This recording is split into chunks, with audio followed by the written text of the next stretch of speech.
अस्सलाम वालेकुम जी। आज का हमारा टॉपिक है रेडियो एक्टिविटी के बारे में। नया चैप्टर शुरू करने जा रहे हैं, तो देखते हैं जनाब रेडियो एक्टिविटी से क्या मुराद ली जाती है।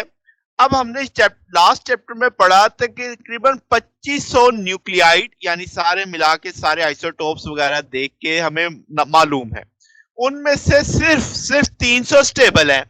अब स्टेबल से क्या मुराद ली जाएगी, अनस्टेबल क्या होगा, ये सारा आज समझते हैं।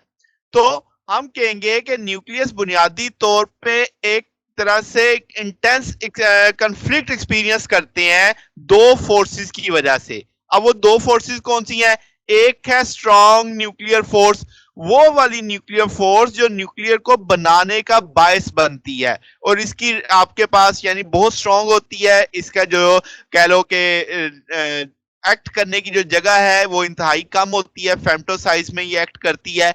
और दूसरी जो है वो है इलेक्ट्रोमैग्नेटिक फोर्स, यानी प्रोटॉन प्रोटॉन की जो रिपल्शन होती है, वो वाली जो फोर्स है। तो ये दोनों फोर्सेस, अब प्रोटॉन प्रोटॉन की रिपल्शन का मतलब वो एक दूसरे को परे करना चाहेंगे, जबकि स्ट्रॉन्ग न्यूक्लियर फोर्स उनको एक जगह बांध के रखना चाहेगी। तो यही चीज मैंने कहा कि एक इंटेंस कॉन्फ्लिक्ट बनता है।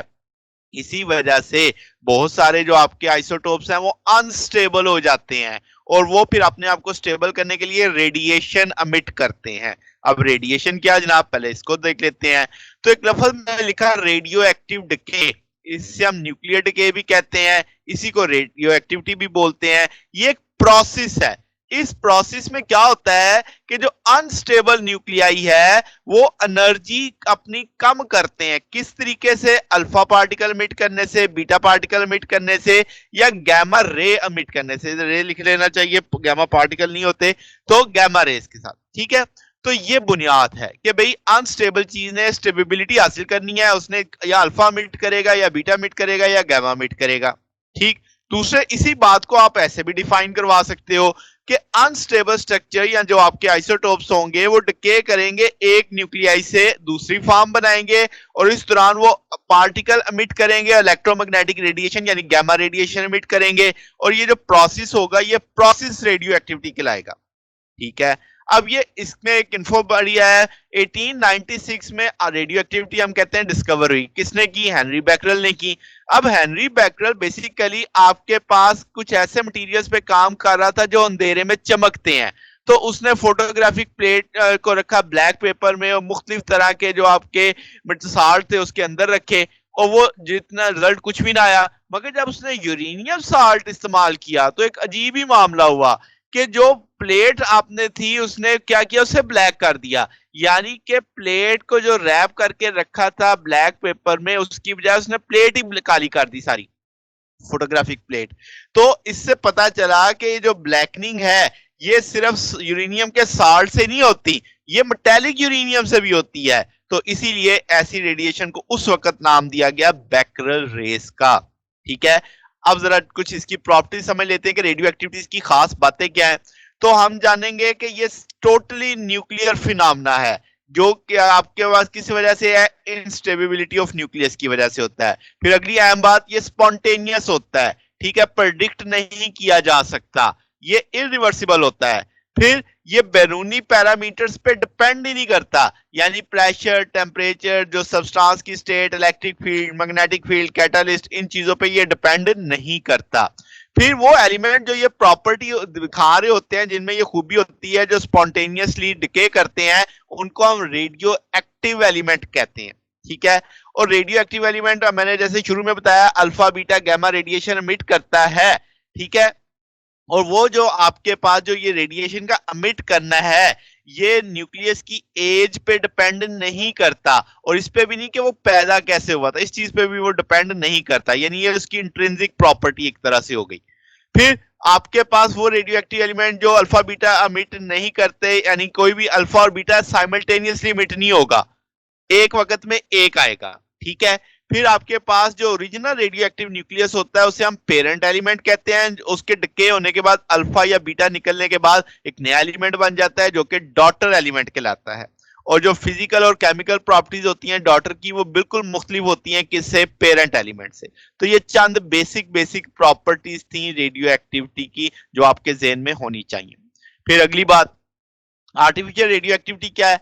तो हम कहेंगे कि जो स्पॉन्टेनियस मिशन होता है जिसमें हाईली रेडिएशन भी हो सकती हैं, उसमें हैवी एलिमेंट जो होते हैं जिनके एटॉमिक नंबर 206 से ज्यादा होता है, वहां पे जो मिशन होगा जो नेचर में कुदरती हो रहा है उसे हम नेचुरल रेडियो एक्टिविटी कहेंगे। फिर वो रेडियो एक्टिविटी जो हम इंड्यूस करते हैं किसी एलिमेंट में, कैसे इंड्यूस करते हैं? मैं उस एलिमेंट के ऊपर अल्फा पार्टिकल बम्बार्ड करूंगा, न्यूट्रॉन बम्बार्ड करूं, प्रोटॉन बम्बार्ड करूं, तो ऐसी सूरत में जब वो उसमें पेनिट्रेट कर जाएंगे तो अनस्टेबल हो जाएंगे, फिर वो स्टेबिलिटी गेन करने के लिए रेडिएशन एमिट करेंगे, तो वो कॉज बनती है किसकी? आर्टिफिशियल रेडियो एक्टिविटी की। अगर बुनियादी बुनियादी फर्क किया जाए तो नेचुरल रेडियो एक्टिविटी नेचर में होती है, आर्टिफिशियल कहेंगे मैन मेड है, लेबोरेटरीज में है। ये आपके पास एटॉमिक नंबर Z82 से ऊपर होगा तो वो रेडियो एक्टिव इन नेचर होगा, जबकि ये लो एटॉमिक नंबर में भी हम इस पैदा की जा सकती है। फिर आपके पास इनमें जो नेचुरल होते हैं इनकी हाफ लाइफ ज्यादा होती है, आर्टिफिशियल वालों की हाफ लाइफ कम होती है। इसमें जो डिके के बाद पार्टिकल होते हैं वो अल्फा बीटा गैमा होते हैं, इसमें alpha positive beta negative beta और गैमा होते हैं। तो ये एक बुनियादी बुनियादी फर्क है नेचुरल रेडियो एक्टिविटी और आर्टिफिशियल रेडियो एक्टिविटी में। फिर अब आपके पास एक चार्ट आप अक्सर किताबों में बना हुआ देखेंगे, इससे हम सेगरी चार्ट बोलते हैं। ये इटालियन अमेरिकन फिजिसिस्ट थे, उनकी नाम ऑनर करने के लिए ये चार्ट का नाम उनको दिया जाता है। इस चार्ट में आप कुछ पॉइंट्स देख रहे हैं, ये आपको स्टेबल न्यूक्लियाई दिखा रहे हैं, जबकि आपके पास एक यानी एक स्टेबिलिटी रीजन आपको दिखाएंगे। अब आपके पास जब आप लो मैस नंबर में होते हैं तो प्रोटॉन और न्यूट्रॉन इक्वल हैं, ये आपको एन और जेड की एक कर्व दिखती जा रही है, ठीक है। अब आप देख रहे हैं कि जैसे जैसे हम हाई एटॉमिक नंबर में जा रहे हैं ये कर्व थोड़ी सी साइड पे होती जा रही है, इसका ना प्रोटॉन और न्यूट्रॉन की तादाद बराबर नहीं रही, तो जो रेशियो है एन ओवर जेड की वो बढ़ती जा रही है, यानी न्यूट्रॉन बढ़ते जाएंगे प्रोटॉन के लिहाज से जैसे जैसे हम ए पे जाएंगे।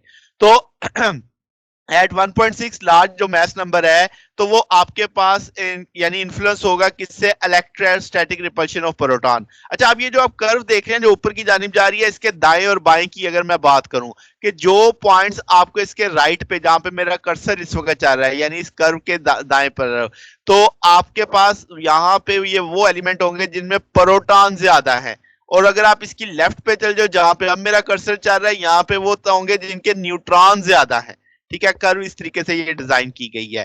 तो जैसे मैंने कहा कि जो पॉइंट्स राइट में है वो स्टेबिलिटी रीजन के अंदर वो रिप्रेजेंट करेंगे न्यूक्लियाई जिनमें प्रोटॉन ज्यादा है न्यूट्रॉन की निस्बत, ठीक है। और अब आपके पास इसमें रिपल्शन ज्यादा हो जाती है क्योंकि प्रोटॉन्स की तादाद ज्यादा है, न्यूक्लियस आपका टूट जाता है। फिर आपके पास जो आपके न्यूक्लियर लेफ्ट पे हैं जो दिस वन, तो उसमें न्यूट्रॉन बहुत ज्यादा है, तो ऐसी केस में जो न्यूट्रॉन के साथ एनर्जी होती है वो आउट ऑफ बैलेंस हो जाती है प्रोटॉनों के निस्बत से, तो न्यूक्लियर डिके करता है वो यानी न्यूट्रॉन टूट के किस में जाने की कोशिश करता है? प्रोटॉन के अंदर। तो ऐसी हालत में बीटा डिके आता है फिर आपके पास। तो ये अब आपके पास इसमें कुछ आप लाइनें लगी हुई देख रहे हैं, ये इवन इवन न्यूक्लियाई हैं जिनमें स्टेबिलिटी है, यानी आपके पास स्टेबिलिटी का जो कंसेप्ट है ना वो भी एक आपने लास्ट पढ़ा हुआ है पीछे, उसको आपने देखा होगा। तो ये सारे देखे इवन इवन आपके पास है या ऑड ऑड की जो आपके पास चल रहे हैं लाइंस उनको रिप्रेजेंट कर रहे हैं। तो ये जनाब हमारा आज का टॉपिक था। अगर आपको इसमें कोई बात पूछनी हो, डाउट हो तो नीचे कमेंट्स में पूछ सकते हैं। वीडियो अच्छी लगी हो तो वीडियो को लाइक कीजिएगा, दोस्तों के साथ शेयर कीजिएगा, चैनल को सब्सक्राइब कर दीजिएगा। अब तक के लिए इतना ही, बाकी इंशाल्लाह फिर नेक्स्ट देखेंगे। ओके, अल्लाह हाफिज।